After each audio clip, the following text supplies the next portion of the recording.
What's up, everybody? Welcome to Podcast Now. I'm Alex, and in this video, I want to rank the top 10 characters in Scream. I want to do kind of a several video series on each of the Scream movies before we get to the new one. Obviously, I've talked a lot about the new one, and we will continue to do that, but I want to increase the coverage amount on the channel, and we're just going to jump right in. So these are just the top 10, so I do have to eliminate characters that had very small roles overall, or even small appearances in this movie, and just try to capture, again, 10 that really stood out to me. Starting off at number 10 is Kenny, the cameraman. I actually really like this character, and I think I have a more vivid sense of these characters now more than ever, considering even when I'm recording this is just about a week or so after I saw the movie yet again in theaters, being able to see it for the big screen, and just having a new kind of experience with the film that I've never had before. Kenny's awesome. Now, his role is very minimal, especially compared to literally everybody else, and he doesn't have that many scenes. He doesn't have much of a character arc. However,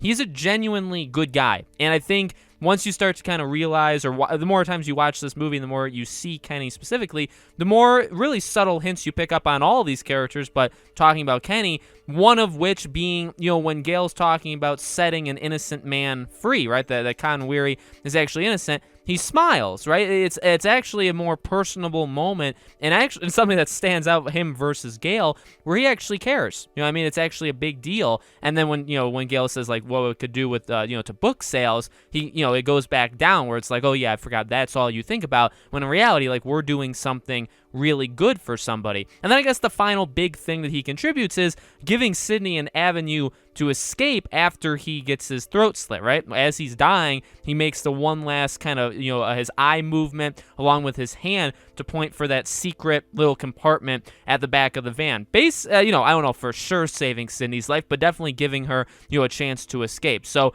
a really good character, not much of a character there, but definitely a solid one. Number 9 is Principal Himbry. I really liked him. Again, I think a new kind of experience seeing it in theaters. He's a weird guy, right? Someone who kind of puts on the facade of caring, but all caring about his students, even saying so much about how much he loves them, touching them. He touches Sidney, but then also at the other side of things, like, he can get really downright, I guess, to the point, right? The kids that are going around dressed as Ghostface, he has literally zero patience with them. Again, not too much of a character, not too many scenes that we see him in, but a really cool little dynamic, not necessarily like a cat and mouse, but him kind of going in and out of the office, opening doors, closing doors, opening closets, giving like lots of chances that you can imagine. It's like, okay, well, when does the killer kind of sneak in behind him? When does he, with his back turned, when does he not realize that he's just like let the killers, enter? So, it's a very isolated and smaller scene, at least compared to,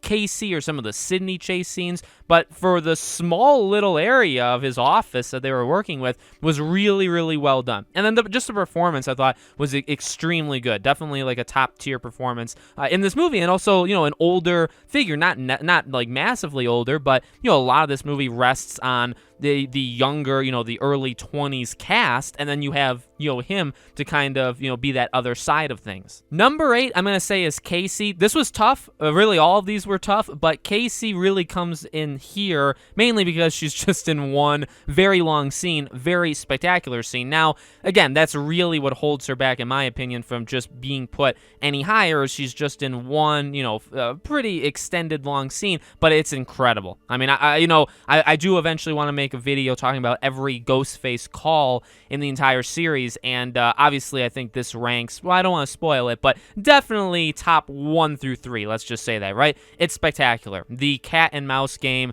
that Billy plays with her on the phone, or the first time we ever hear Ghostface's voice, it's incredible. And just the sense of, she's going along with it, she's kind of having fun with it almost, right? Like asking me out on a date, stuff like that, to then really just dreading, making it saying like, please stop calling me, all this stuff, to them breaking down in tears and figuring out that, oh, this is a game, but it's a different kind of game than you may think it is. This is real, to getting attacked. It's spectacular. She did Drew Barrymore did a phenomenal job as Casey in this movie. Again, just in one long scene, but it's why I think in a lot of ways Scream 1 will never be beaten. It's why in a lot of ways I think the opening, like a chase or cat and mouse with Ghostface, you probably can never do it better than that. It's just so iconic. It's just so well done. And a lot of that comes from smarts in terms of, thinking how are these two ghost faces doing it, to acting, right? Mainly her and Roger Jackson's voice.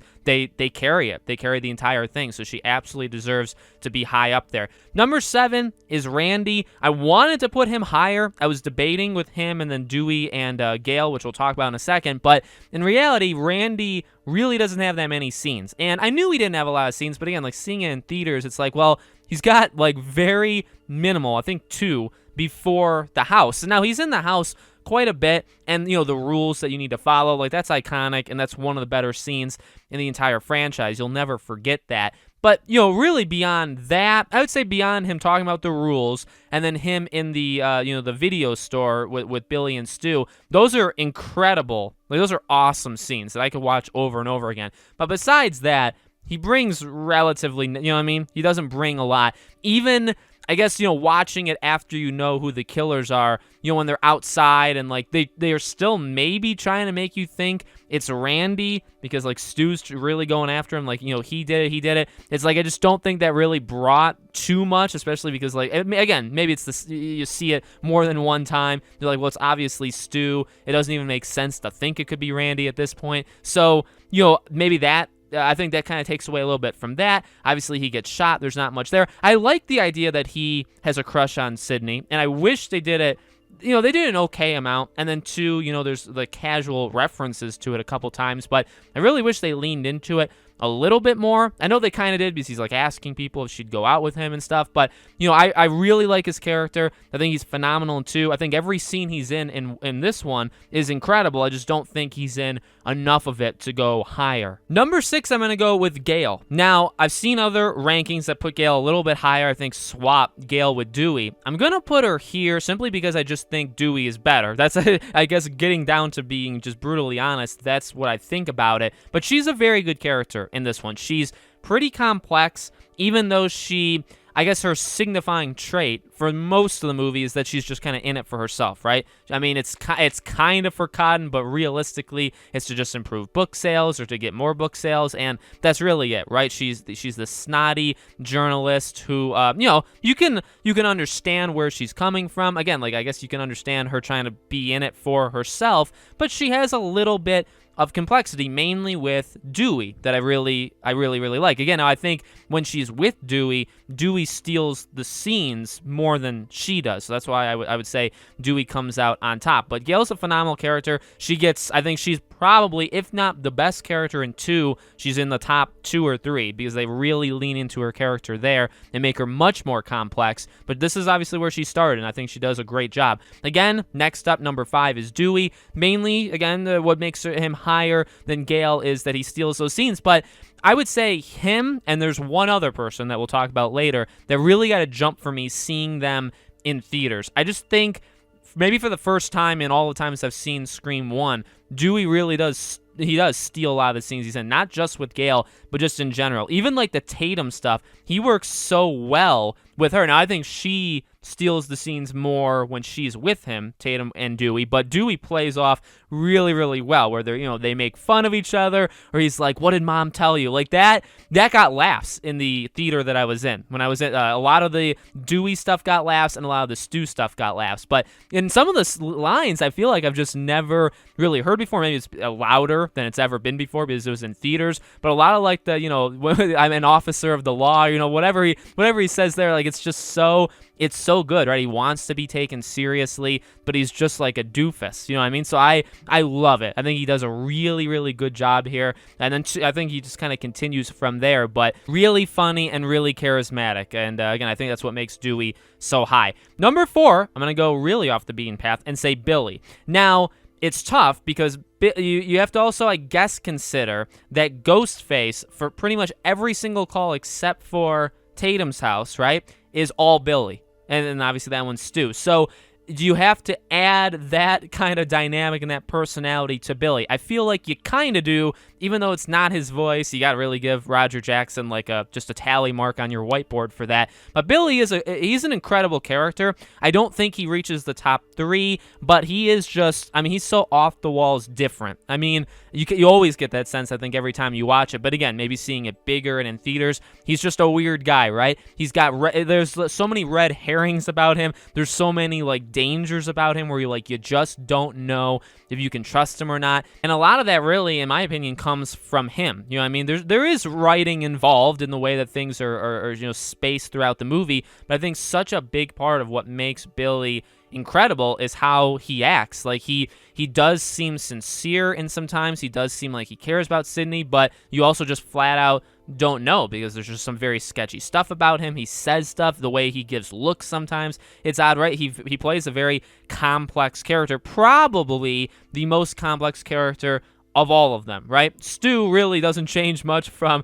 normal Stu to also Ghostface Stu. He's pretty much the same guy. Sydney's pretty dynamic, but I think Billy maybe is the most dynamic, and that's tough. But I think he absolutely nailed it. Again, if you want to consider that a lot of the, hello Sydney, or, when he's just playing games with Casey on the phone, if you want to consider that, being Billy, because it technically is, then I think that just gives him bonus points. Number 3, I'd say, is Tatum. Now, this one is probably the one that jumped up the most for me. I never really thought of Tatum as like a top, 2 through 4 kind of character in this movie until I saw it again in theaters. I think her personality is so off the charts good. She's so sarcastic. She's cocky. Again, I love every single time that she goes back and forth with Dewey is like top tier. You know what I mean? I like that she actually cares about Sydney, which, Sydney has people that care about her, but I think killing Tatum off really left them with people that I think are just always going to be kind of subpar to her, because she does care. Like, for, pretty much throughout the entire movie, she cares about like her mental status. Even when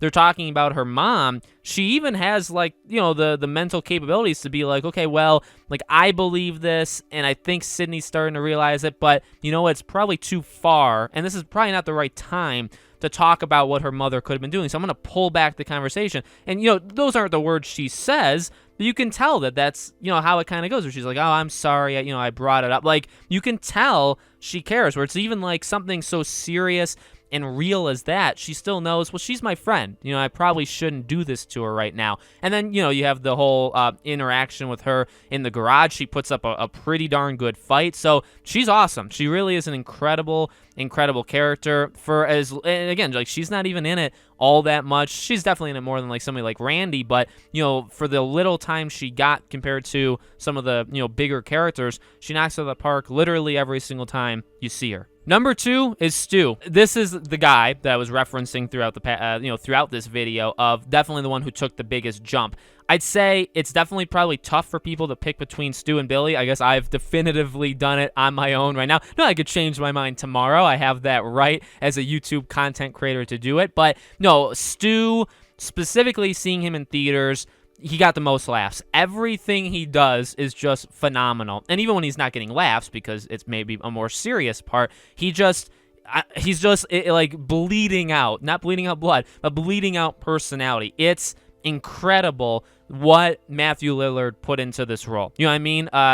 Even from the jokes he makes, straight from the beginning, just his personality throughout the entire thing is incredible. And I guess what probably seals the deal is that ending, right? When you figure out it's him, and then they're talking to Sydney in the kitchen, which Billy does a phenomenal job as well. But Stu, let's be real here, okay? Stu absolutely knocks it out of the park with just literally every single thing, including even when I guess getting the phone thrown at him, or when Sydney calls them, right, and uses the ghost face voice, which I think is phenomenal, which we'll talk about in a second. And Stu asks, like, did you really call the police? And like, his parents are gonna kill him. Like, it's just he's steals the scene every single time he's in it. He does. A lot of these characters have that ability, which is incredible. You know what I mean? Whenever Tatum is with, and maybe it's like it's a lesser character, but when Tatum is with Dewey, Tatum steals, a lot of it. When Stu's anywhere, Stu really steals quite a bit of it. You know, when Randy has his 2 iconic scenes, he steals it. So it's insane what Matthew Lillard did, and I think Stu definitely deserves to be here. Number 1 is still going to be Sydney. I've always thought this. I don't think she's the best character in 2, mainly because you can really only do the first time you're a final girl, the first encounter with the killer, maybe the most personal to you as a character. You can really only do that once, and also you have the factor that they moved a little bit away from her into, I think, to put a lot of it on Gail as well. So you can really only perform Scream 1 once. You know what I mean? And I think that with that in context, that really puts a lot of the stardom on Sydney. Like, she gets to shine the most. I would argue she's one of the more, like, technically sound actors or actresses in the movie. Now, I'm not like a stage coach or anything like that. I don't actually know, but I don't know. I just feel like she's very, Neve Campbell did a phenomenal job acting. She's got a lot of personality to her, and like I said, like, a lot like Billy trying to play kind of multiple roles. Sydney, she has to go through a lot. Some of these characters don't really experience all that much emotion, but Sydney, she goes through everything, including, finding out about Billy and Stu, which, as much as Stu steals the scene, just seeing Sydney, like, just so confused, so sad, so scared, just so, like, out of her element.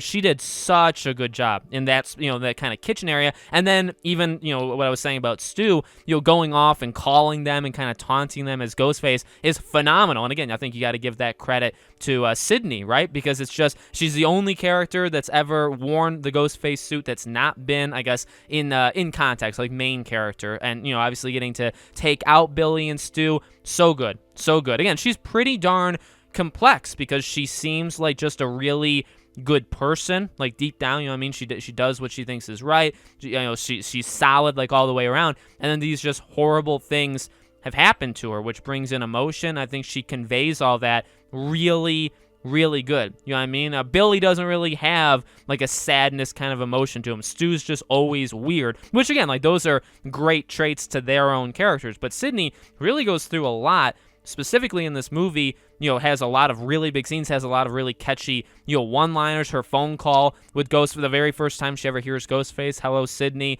and her really calling his bluff, right? I think it's phenomenal. It's one of the better phone calls in the entire series. Again, when she's Ghostface and she calls, she has a lot of really amazing scenes throughout the entire movie. I think she easily deserves number 1. So let me know what you guys think. Let me know your rankings in the comments below. We can definitely do this with other movies. I have other videos planned for us, Scream, all of the movies, kind of different discussion topics. So we'll do those as the weeks progress, as well as talk about Scream 5. Thank you for watching, and I'll see you all on the next video.